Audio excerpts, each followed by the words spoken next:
물론 여긴 국민 라디오.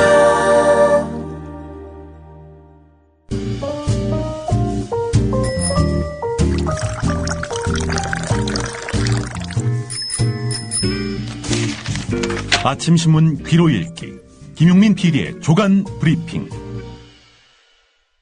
이번에 책 내셨다고요? 예, 신간을 냈는데 나의 한국 현대사라고 제목이. 이제 이 책은 나의 한국 현대사니까 시대 구분을 내가 있기 전과 내가 있은 후 이렇게 해서 1959년부터 2014년까지 55년의 기록. 박정희 시절에 대한 평가도 좀 있을 것 같고 촌평들 좀 해주시죠. 전두환은. 유신체제의 지극히 불필요한 연장. 노태우는? 왜 있었는지 모르는 정부라고 일반적으로 얘기를 하지만 의외로 네. 가장 저평가된 대통령이라고 봐요. 네, 김영삼 대통령 같은 경우도 많이 했잖아요. 욕을 먹지만. 예, 김영삼 대통령은 그도 한때 정말 멋지고 빛나는 때가 있었다. 그렇죠. 그리고 이제 그 후에 김대중 대통령이죠. 우리 한국 현대사에 자기의 인격을 가장 깊이 각인시킨 인물이 박정희, 김대중 두 사람이다. 사실 오늘의 대한민국은 리더를 기준으로 본다면 이 두 분이 만든 나라라고 해도 좋을 정도 아니겠냐 그렇게 봤죠. 이명박 대통령은? 언급할 가치가 별로 없더라고요. 4대강 말고는. 네. 예. 뭐 노무현 대통령에 대한 평가는 생략하겠습니다. 별로 너무 객관적일 것 같지 않아가지고. 예, 아무래도 그렇죠. 나의 한국 현대사 1959년부터 2014년 55년의 기록. 도서출판 돌베개에서 펴냈습니다.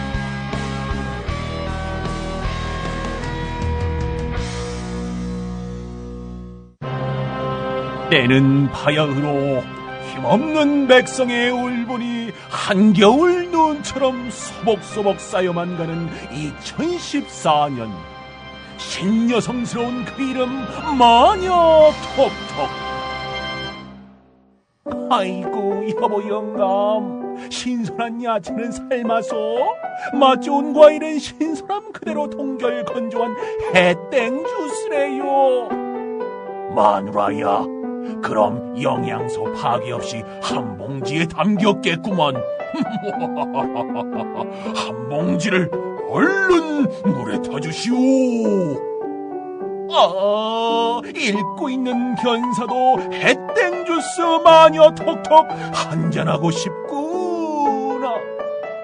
여름 푸드 스토리의 마녀 톡톡.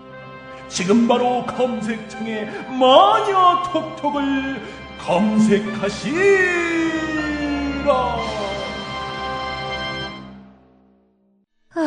더위와 밤샘 공부에 우리 아이가 하루 종일 피곤한가 봐요.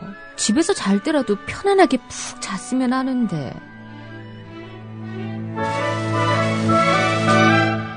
이제 우리 아이 방을 자연 휴양림으로 만들어주세요.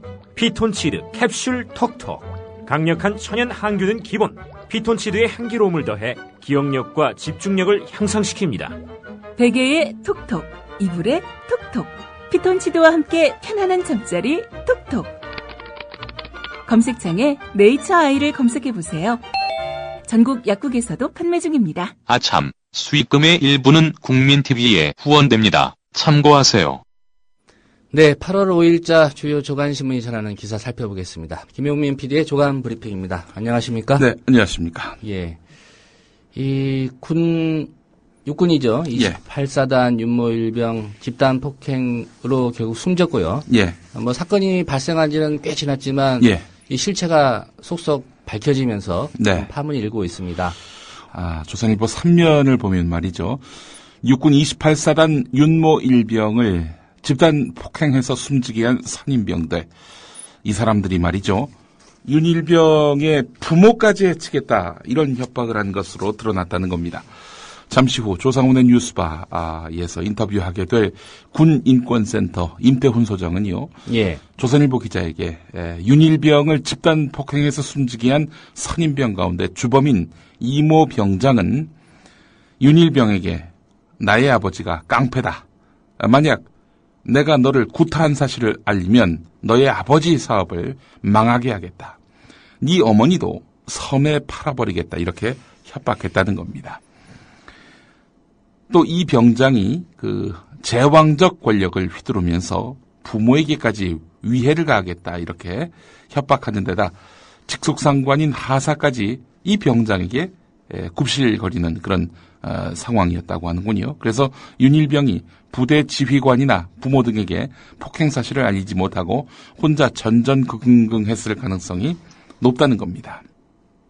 더구나 윤일병은 이 병장의 감시 때문에 인터넷 등으로도 피해 제보를 하지 못했을 것으로 보이는데요. 이처럼 군대 내에 폭언, 폭행 등 인권 사각지대에 놓인 병사들은 윤일병뿐이 아니라는 그런 또 추정을 할 수 있게 될 텐데요. 현재의 군대 조직 문화는 제2, 제3의 윤일병이 언제든지 또 발생할 수 있는 상황이란 겁니다. 예. 국민권익위원회에 따르면은 지난 2011년 5월에 군에 입대한 김모일병 이야기가 있는데요. 자살 우려로 입원 치료와 항우울제 처방을 받았는데 하지만 선임병의 폭언과 가혹 행위는 계속됐고 중대장은 술에 쩔어서 김일병의 약 복용 관리도 제대로 하지 않은 채 방치했다고 하는군요. 김일병은 항우울제를 한꺼번에 복용해서 이렇게 음독 자살을 시도했다고 하는데요.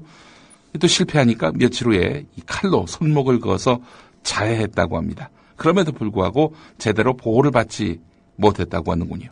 그래서 김일병은 2011년 12월 끝내 부대 내에 화장실에서 목을 매 자살했습니다. 중대장은 병사들에게 매일 김일병과 상담했으며 약 복용도 확인했다. 이렇게 거짓 진술을 하라고 강요했다고 합니다. 이 부대 간부들은 이 병사의 조의금까지 횡령한 혐의로 재판을 받고 있다고 하는데 예. 이쯤 되면은 군이 아니라 거의 복마전이다. 이렇게 말해도 무리는 아닌 것 같습니다. 군인권에 대한 그런 사회적 환기 필요한 시점입니다. 오늘 그래서 한겨레 경향 서울신문은 일면에서 국가인권위원회가 그동안 끊임없이 군인권법 이거 만들라고 권고했음에도 불구하고 군이 묵살했다는 내용을 다루고 있습니다. 2011년 김포 해병대 총기 난사 사건을 계기로 해서 인권위가 권고한 군인권법 제정도 사실상 묵살당했습니다. 당시 인권위는 1년여 실태조사 후에 국방부 장관에게 병사 계급별 대표로 구성된 병영생활협의회 구성 같은 이런 획기적인 내용이 담긴 근본적인 개선책을 군인권법의 핵심 내용으로 해서 권고는 했는데 군이 법률 제정은커녕 훈령 개정도 하지 않았다는 겁니다. 그래서 인권위가 그동안 인권 친화적 병영문화 정착을 위한 정책 제도 개선 방안을 마련할 것을 국방부 등 정부에 수차례 권고했는데 이번 윤일병 사건을 계기로 제대로 이행되고 있지 않음이 확인됐다면서 28사단 사건에 대해서 직권조사를 검토하겠다 이렇게 밝혔습니다. 예. 이 군에서 구타로 형사입건된 사건이 2008년에 1308건, 2009년에 1237건, 2010년에 1177건, 2011년 1526건 전혀 줄어들지 않고 있습니다. 하지만 사고가 터질 때마다 군은 조사, 가해자 처벌 이런 걸 모두 다 군이 맡아서 정보를 차단시킨 가운데서 내부에서 처리를 끝내고 있다는 겁니다. 잠시 후에 의문사 관련한 이야기도 하겠습니다만은 이런 군의 이런 기밀 유지식의 이런 사건 진상 파악 또 처벌 이러다 보니까 정확한 이런 사건의 진상을 파악하기란 쉽지 않다는 겁니다. 임태훈 군인권센터 소장은 구타나 가혹 행위에 대해서 군이 형사처벌을 하지 않고 영창 등 군내 징계를 통해서만 해결하려는 미온적 태도를 버려야 한다. 군대가 아니었다면 벌금, 구류, 징역 등 형사처벌을 받을 수 있는 일인데도 영창에 보내는 정도로 처리하는 식으로 무슨 개선이 있겠는가 이렇게 말을 했습니다. 군이 이처럼 폐쇄성을 보이는 것은 겉으로는 보안을 이유로 내세우고 있지만 실제로는 군의 잘못을 외부에 감추기 위한 것이라는 건 특별히 전문가의 말을 인용하지 않더라도 예. 너무나 뻔한 것입니다. 주위 감독 책임을 물을까봐 예. 또 승진이나 이런 거에 영향을 주다 보니까 예. 일단 감추고 보자라는 게 많이 좀 나올 것 같습니다. 예, 그렇습니다. 오늘 국민일보 일면 기사입니다. 28사단이 지난 4월 7일 윤모 일병 사망 사건을 조직적으로 은폐하려 한 정황이 드러났습니다. 앞선 지적과 맥이 닿아 있는 그런 사건인데요. 사건만 터지면 일단 숨기고 보려는 군의 악습이 야만적인 폭행 사건에서도 재현됐다는 점, 이 점에서 파문이 커지고 있습니다. 군소식통은 국민일보와의 통화에서 윤일병이 사망한 이후에 사단 차원에서 장교들의 휴대전화를 수거하는 등 사건이 외부로 알려지지 않게 하기 위해서 조치가 있었던 것으로 안다, 이렇게 말했다는 겁니다. 이 소식통은 윤일병이 쓰러진 지 10여 시간 뒤 의무반에서 조직적이고 지속적인 가혹행위가 있었다는 것이 파악됐다면서, 하지만 부대 측은 사건의 파장이 클 것을 우려해서 일단 외부와의 접촉을 막는 데 주력한 것이다, 이렇게 말했습니다. 즉각 상부에 보고하고 후속 조치를 취해야 함에도 불구하고 이 부대는 사건 은폐에만 급급했다는 겁니다. 임태훈 소장이 어제 한 라디오 방송 나와서는 이런 말을 했죠. 군에서 군인권센터에다 제보하지 말라, 이렇게 또 지침을 내렸다는 겁니다. 예. 이에 대해서 군은 너무나 뻔한 논리로 반박합니다. 이 사건을 은폐하려는 목적이 아니라 수사 차원에서 참고용으로 장교들의 휴대전화를 수거한 것이다. 이렇게. 장교들이 구타했는지를 수사한다는 겁니까? 글쎄 말입니다. 왜? 이유가 납득이 돼야 그러려니 하고 넘어가죠. 글쎄 말입니다. 허탈해서 제가 웃은 겁니다. 한국일보 사면으로 가보겠습니다. 이게 군뿐만 아니라 경찰이 관리하는 의무 경찰에서도 가혹 행위가 횡행하다는 그런 내용이 있습니다. 군복무를 대체하는 의무 경찰 아니겠습니까? 따라서 지휘 체계는 달라도 근무하는 것은 군생활 마찬가지입니다. 의무 경찰에서도 이런 가혹 행위가 횡행하다, 이런 얘기인데요. 지난달 3일 낮 4시쯤에 서울 남대문 경찰서 방범 순찰대 취사장에서 저녁 식사를 준비하던 취사병 최고선임 최모 상경은 2달 늦게 입대한 정모 상경을 취사장 구석에 있던 330리터 크기의 냉장고에 들어가게 했습니다. 혼자 식사 준비를 다 하라는 그런 농담을 했다는 이유로 너 나한테 지금 개기는 거야? 이러면서 냉장고에 들어가도록 하게 했다는 겁니다. 이 가혹행위는 정상경, 그러니까 냉장고에 들어간 정상경이 사흘 후에 행정소대장과 면담을 하던 중에 드러났는데요. 면담 결과 냉장고에 들어가도록 한 최상경이 올해 5월에도 군기가 빠졌다는 이유로 이 정상경을 온도가 50도까지 올라가는 조리복 살균기 안에 들어가도록 했다는 그런 이야기입니다. 예. 한 번은 냉장고에, 한 번은 조리복 살균기 안에. 네. 예. 50도까지 올라가는. 예. 그래서 최상경에 대한 징계위원회를 경찰이 소집해서 즉각 타 경찰서로 전출시킨 다음 일주일 영창 입감 조치하기로 결정했다고 하는군요. 최근에 의경에서 전역한 다음 서울의 한 대학에 재학 중인 한 전직 의무경찰은요. 옛날보다 좋아졌다고는 하지만 48시간 잠 안 재우기, 여름철 선임들이 모기에 물리지 않도록 후임이 밤새 모기 잡기, 이런 의경들 사이에 가혹 행위가 끊이지 않고 있다, 이렇게 토로했다고 하는데, 의경 전역자들은 가혹 행위에 대한 인식이 바뀌어야 한다, 이렇게 지적합니다. 올해 6월 서울의 한 경찰서에서 의경으로 제대한 김모 씨는 남자라면 부조리를 참아야 하고 이를 알리는 것은 비겁하다고 이렇게 보는 그런 인식이 팽배하다면서 예. 이런 문화가 잘못된 것이라고 지도해 줄 사람이 부대 안에 없어서 사고가 계속되는 것이다, 이렇게 말했습니다. 그래서 경찰이 뒤늦게 점검에 나섰다고 하는군요. 자, 의문사 이야기 해보겠습니다. 경향신문 3면에 나와 있는 기사인데요. 가혹 행위를 당하는 군인의 비명소리, 이거는 군대 담장을 넘기 어렵습니다. 다행히 윤모 일병 사망 사건, 다행이라는 표현이 적절한지 모르겠습니다만은 그나마 빨리 진상이 드러났다는 점에서 제가 다행이라고 말씀을 드렸는데, 예. 군 의문사 사건, 여기 피해자들 말이죠. 이분들은 도대체 왜 죽었는지 그 사인이 밝혀지지 않아서 그 유족들이 통탄해하고 있습니다. 군 의문사를 추적한 사람들의 공통된 이야기입니다. 가혹행위를 당하는 군인의 비명소리는 군대 담장을 넘기 힘들다. 현재도 또 다른 윤일병들이 존재하지만 철저하게 통제된 군대를 상대로 진실을 규명해내는 것은 철저하게 피해자의 몫입니다. 대표적인 군 의문사 사건인 김은중이 사건. 이 사건은 16년이 지난 지금까지도 진실이 명확하게 드러나지 않았습니다.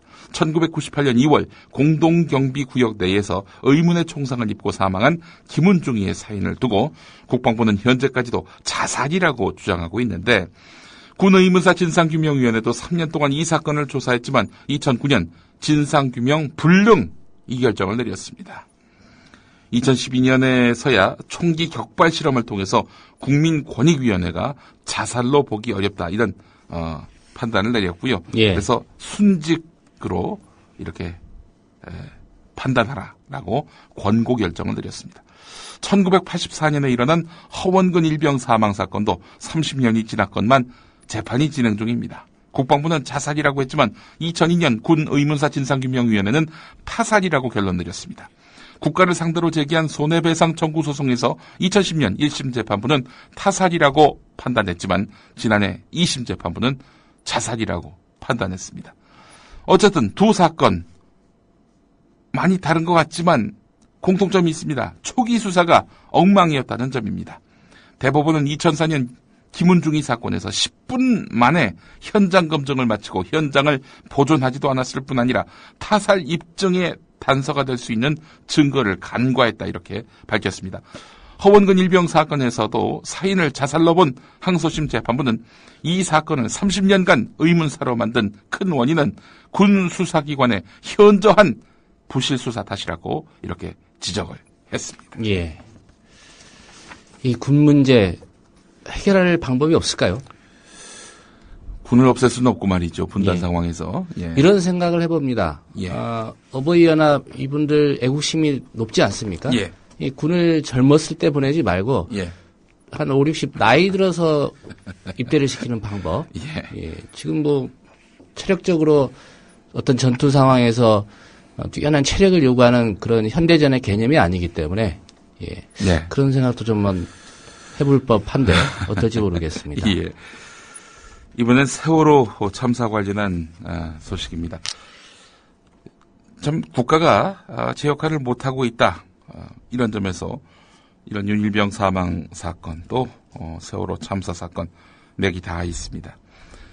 국민일보 이면 기사가 논기를 끄는데요. 아직은 유가족들이 원하고 있는 것도 아니지만 일단 현실적인 문제가 될 수 있기 때문에 조심스럽게 소개를 해드립니다.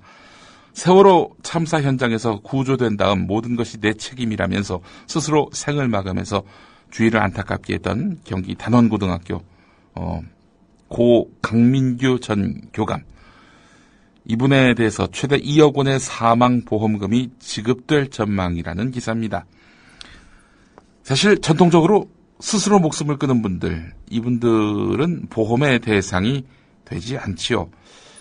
유서까지 남긴 자살에 대해서 보험금이 지급된 사례는 거의 없다고 합니다. 그런데 금융당국은 강 전 교감의 죽음을 손해보험업계가 상해로 정의하는 급격하고 우연한 외래의 사고에는 부합하지 않지만 큰 정신적 충격을 받아서 자유로운 의사결정을 내릴 수 없는 상태에서 이루어진 자살임이 분명하다면서 보험금을 지급할 그런 움직임을 보이고 있다는 겁니다. 실제로 스스로 극단적인 선택을 한 것이 비교적 명백해 보임에도 불구하고 보험금이 지급될 수 있다고 명시한 판례는 적지 않다고 합니다. 예. 금융감독원과 보험업계는 악용될 선례를 남길까 봐 그동안 강전교감에 대해서 강도 높은 조사 과정을 거쳤다고 하는데, 조사에 참여한 한 손해보험 업체 관계자는 비정하게 들릴지 모르겠지만 혹시 강교감이 여행지 선정 과정이나 세월호 이용 결정에 있어서 깊이 관여한 점이 있는지도 나름대로 알아봤다, 이렇게 밝혔습니다. 그러니까 강교감께서 여행지 선정 과정 또 세월호를 이용하도록 결정하는데 관여했다면 보험금을 줄 수가 없다는 겁니다. 이유 있는 죄책감에 따른 자살이라면 보험금을 줄 수 없다, 이런 판단이었는데 뭐 그런 건 아니었다는 거지요.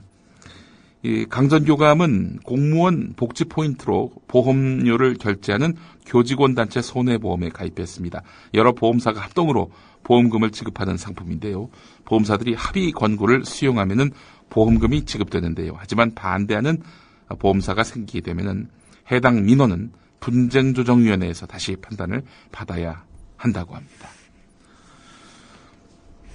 세월호 가족대책위원회 보상 배상 이거 별 관심이 없습니다. 이분들이 어제 우리가 원하는 것은 배상이나 보상이 아니라 진상규명이다 이렇게 밝혔습니다. 세월호 참사 희생자, 실종자, 생존자 가족대책위원회는 국회 본청 앞에서 기자회견을 열고 우리의 아픔은 경제적 곤란에서 오는 것이 아니라 내 새끼가 왜 죽었는지, 왜 제대로 구조가 안 됐는지를 알지 못하는 데서 이유된다. 라고 말을 했다고 하는데 예. 진상규명을 위해서 적합한 방안을 내놓지 않으실 것이면 쓸데없이 배상이나 보상을 이야기하지 말아달라면서 보상 문제 논의를 위한 새누리당 세월호 피해자 지원 특별위원회와의 면담을 거부했습니다. 새누리당은 세월호 특별법 제정에는 소극적이고요. 세월호 피해자 지원 특별위원회를 만들어가지고 이 문제 배상 보상 문제로 해가지고 적당히 매듭질 그런 움직임입니다. 이런 속내를 모를 리 없는 가족대책위원회 아니겠습니까? 그래서 진상규명이 없는 배상 보상만을 위한 만남은 거절하기로 의견을 모았다. 단 진상규명을 위한 만남이라면 언제든지 만날 용의가 있다. 이렇게 밝혔습니다. 예. 이 가족대책위원회는 진상규명을 위해서 김기춘 대통령 비서실장, 정호성 청와대 제1부속실 비서관, 유정복 당시 안전행정부 장관이었죠. 유정복 인천시장 등 모두 3명이 증인으로 나와야 한다. 이렇게 촉구했습니다. 예. 뭐 체면의 문제도 아닐 텐데 예. 이렇게 안 나오겠다고 하는 이유 그리고 예. 또 새누리당은 이 사람들 부를 수 없다고 하는 이유 예. 뭐 다 알지 않겠습니까? 국민들이. 뭐 감추고 싶은 뭔가가 있어서 그런 거겠죠. 뭐 그건 뭐 불을 보듯 뻔한 거 아니겠습니까? 군이 왜 윤일병 사건을 감추려고 하는지 그 맥락과 비슷해 보입니다. 현재로서는요. 한국일보 구면으로 가보겠습니다. 기초연금과 함께 박근혜 정부의 핵심 복지정책으로 꼽히는 맞춤형 기초생활보장제도의 연내 시행이 불투명해졌습니다. 정부는 당초 10월 시행을 목표로 했는데 기초생활보장법 개정안이 논란을 거듭하면서 국회에 머물러 있는 탓인데요. 사실 올해 2월에 송파 새 모녀 사건 이후에 정치권은 앞다퉈서 법 개정안을 제출했지만 세부 안을 놓고 힘겨루기만 하고 있습니다. 일정 수준 이상의 소득이 있는 가족이 있을 경우 기초생활수급 대상에서 제외하는 이런 현재의 그 제도를 여당은 유지하겠다. 다만 이 소득이 있는 가족의 경우 기초생활수급 대상에서 제외하는 그런 기준을 다소 완화하자 이런 입장인데요. 하지만 야당은 그게 무슨 말도 안 되는 얘기냐. 없애야 한다. 뭐 단계적으로든 어쩌든 간에 하여간 없애야 한다. 이렇게 맞서고 있는 상태입니다. 예. 이렇게 여야 간 의견 차이가 팽팽하게 이렇게 맞서면서 이 법안 통과가 지연되고 있다는 겁니다. 일부 학자나 시민단체들은 여당 주장, 이게 실효성이 떨어진다라고 지적하고 있는데 하여간 우리가 이 뉴스를 통해서 얻어야 될 교훈은 뭐냐면요. 윤일병 사건도 실은 뭐 이거 그때만 잠깐 반짝이다가 마는 이슈가 될 가능성이 높다는 겁니다. 세월호 참사도 그렇게 될 공산이 크고요. 송파 세모녀의 비극 이것만 보더라도 마찬가지입니다. 당시에는 뭐 모든 걸 다 해줄 것처럼 정치권이 앞장서서 앞다투어서 나섰는데 몇 개월 지나니까 또 옛날 일이 돼버렸단 말이죠. 예. 그렇기 때문에 이 국민들이 망각해서는 안 됩니다. 이렇게 민생에 대해서 소홀한 정치 세력은 누군지 도대체 과거의 그 사건, 국민을 울렸던 그 사건 어떻게 됐는지 세심하게 되돌아보는 자세. 그래야 국민들이 똑똑해야 대접받습니다. 이런 말씀을 드리고 싶습니다. 원전이 멈춘 지 17년 어떻게 됐을까? 미국 시카고의 미시간호 동쪽에 있는 작은 마을 살레보이 여기를 경향신문 기자가 가봤는데요. 이 땅은 17년 전까지만 해도 원자력 발전소가 가동되던 곳이었습니다. 그러다가 1997년 8월 29일 아침 10시 32분에 가동을 멈췄는데요. 그 뒤에 핵 연료를 제거했고 원자로가 해체됐습니다. 원자로가 해체된 지금 그 원형의 원자로 건물은 발견할 수 없고 터만 남아있는 터인데요. 어떻게 됐을까? 그 근처에서 보기 힘들었던 풀과 들꽃이 자라기 시작했다는 겁니다. 그래서 지금은 초원이 됐다는 겁니다. 결국 원전 해체 전후 17년 사이에 자연이 상당 정도 복원됐음을 보여주는 것입니다. 원자로 해체에 대해서 논의조차 하지 않고 있는 대한민국 땅에 던지는 시사하는 그런 내용들이 적지 않다는 점. 네. 오늘 경향신문의 구면 기사 주목됩니다. 예. 삼성전자 반도체 공장에서 일한 노동자가 또다시 백혈병으로 숨졌습니다. 노동자들이 위해 환경이라고 하죠.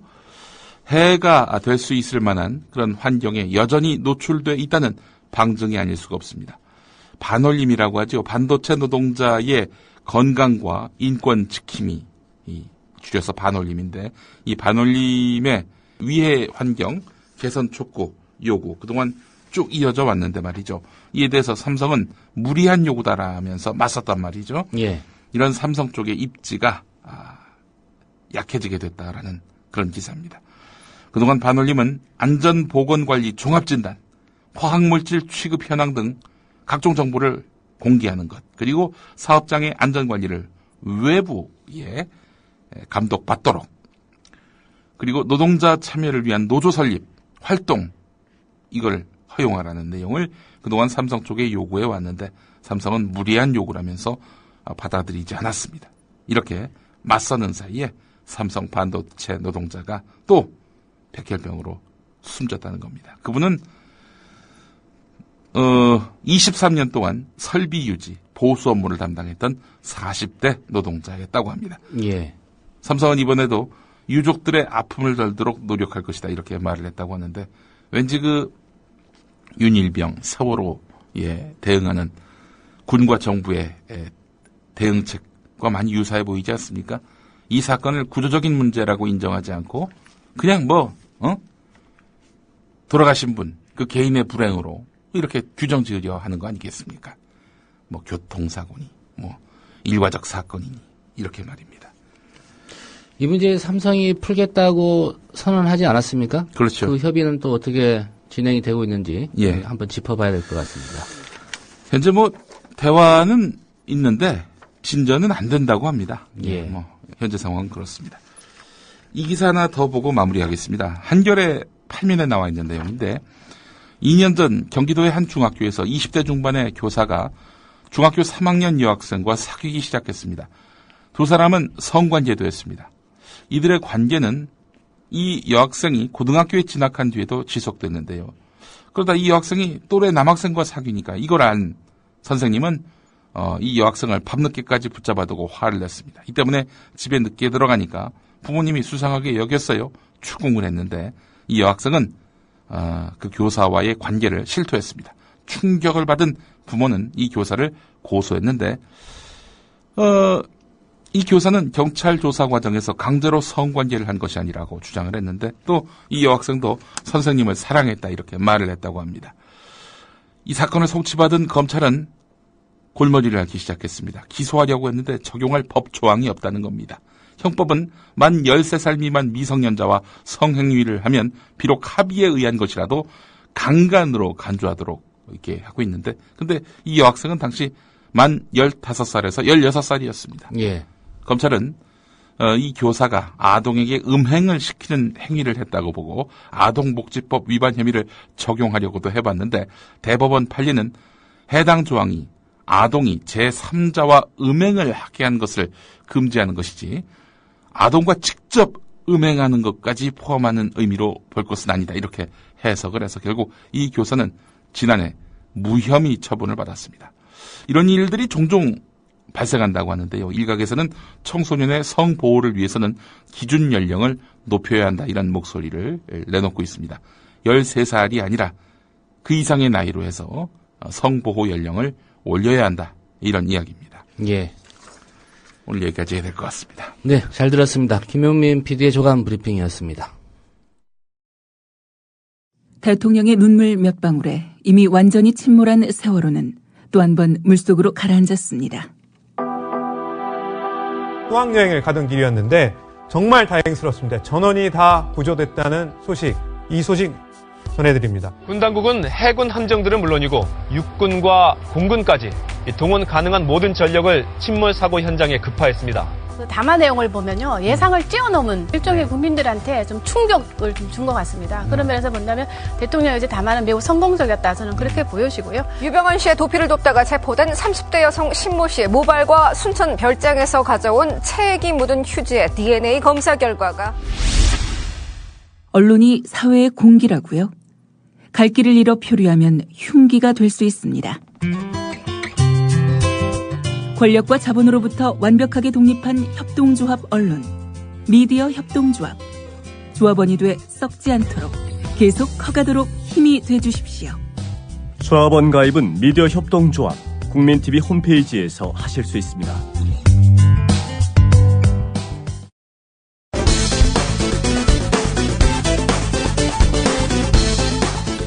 자, 지금 국방부에서 한민구 국방장관이 대국민 사과를 발표를 할 예정입니다. 직접 존경하는 들어봅니다. 국민 여러분,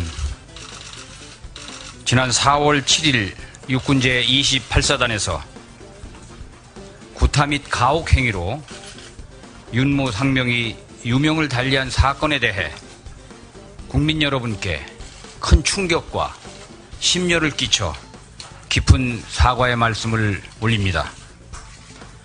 먼저 고 윤상병의 명복을 빌고 비탄에 잠겨 계신 윤상병의 부모님과 가족분들께 다시 한번 진심으로 위로의 말씀을 올립니다.